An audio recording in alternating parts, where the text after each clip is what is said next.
Hello, and welcome back to the Cyber Resilience Brief, a Safe Breach podcast.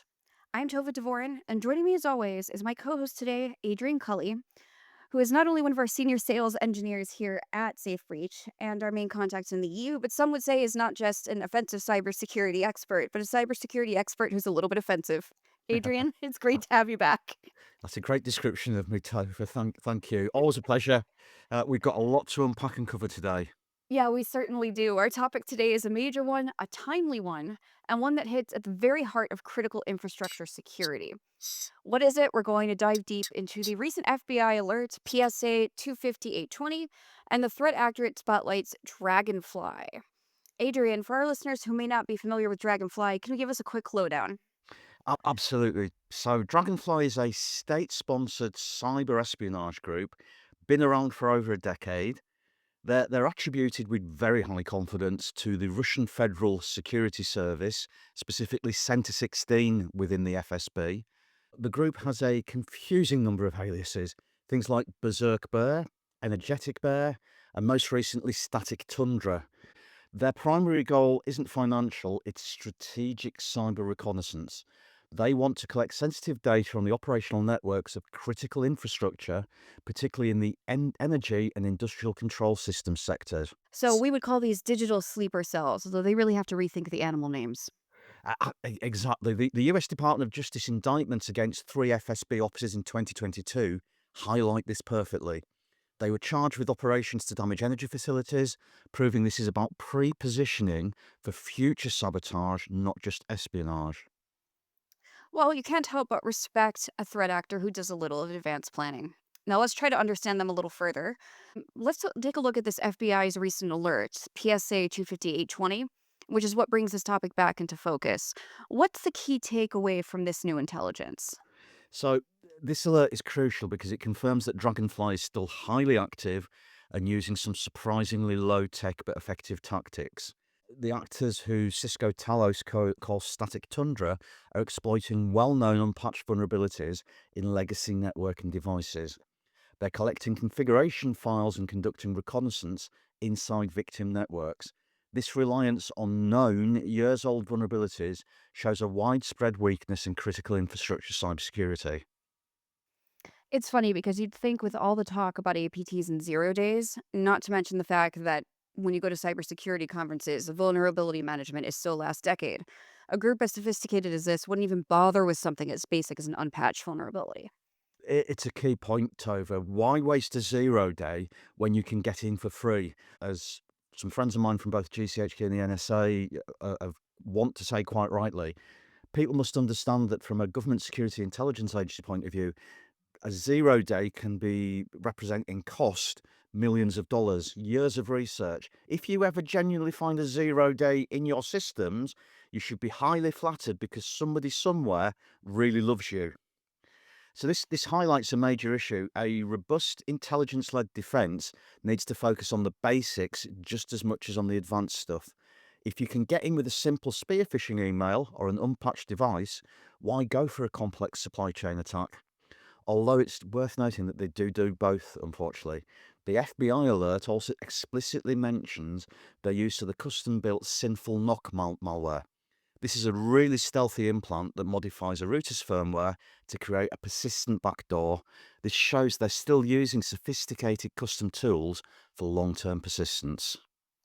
Yikes. So it looks like they're looking at both the forest and the trees in their attacks here. That's dangerous. Okay, so let's talk about how we defend against this. This is where we talk about the concepts of breach and attack simulation, adversary exposure validation, and continuous red teaming. For those of you who will or have listened to our episode on different acronyms, it's BAS, AEV, and CART. But let's not dive into the details there. Go listen to our episode. Adrian, how does a BAS platform help an organization test its defenses against Dragonfly? So BAS is a game changer here. Traditional security tools like vulnerability scanners tell you what you might be vulnerable to, but BAS actively simulates an attack. Our BAS platform has incredible detail on Dragonfly's tactics, techniques, and procedures, or TTPs, and executes this in a safe way. For instance, we can simulate their initial access methods like spear phishing or the exploitation of public-facing exploitations.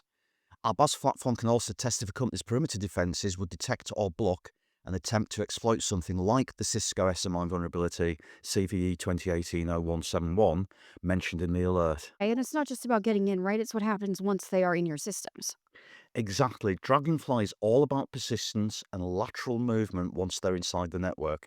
The Safe Breach Exposure Validation platform can validate if an organization is susceptible to their internal techniques, such as using stolen credentials to move from an enterprise network to a more sensitive ICS network. It can simulate the use of remote desktop protocol RDP or the creation of web shells to test if the organization's internal firewalls and segmentation are properly configured to prevent this type of lateral movement.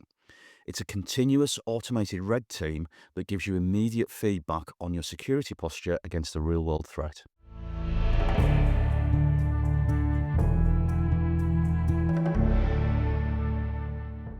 So you also mentioned continuous automated red teaming here as a concept, not to mention we tied back a little bit to our old friend adversary exposure validation. How do these tie into what we're talking about today?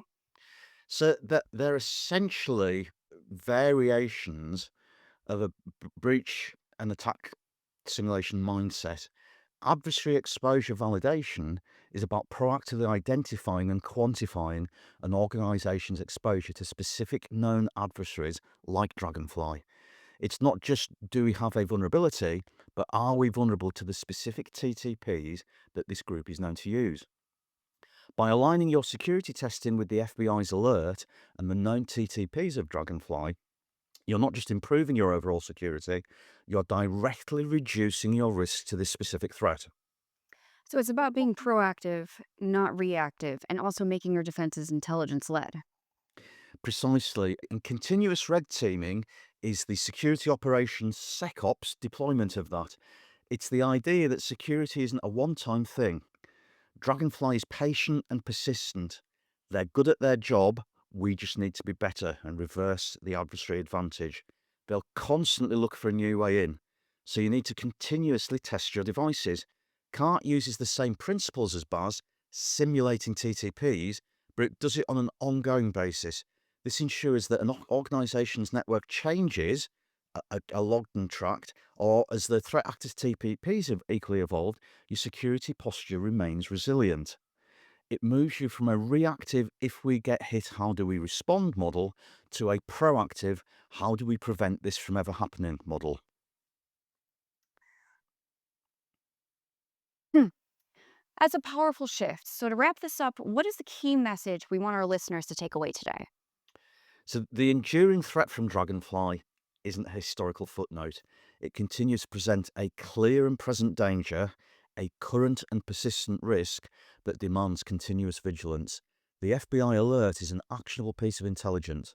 By using solutions like BAS, AEV, and CART, organizations can move from a reactive perimeter-focused defense to a proactive, intelligence-led security posture that prioritizes vulnerability management, strong authentication, and deep network segmentation. It's about thinking like the adversary and consistently testing to make sure your defenses hold up. Well said as always, Adrian. Thank you so much for this insightful analysis. My pleasure, Tova. Thanks again, and thank you all for listening. Until next time, stay safe with SafeReach, and join us for our next episode of the Cyber Resilience Brief.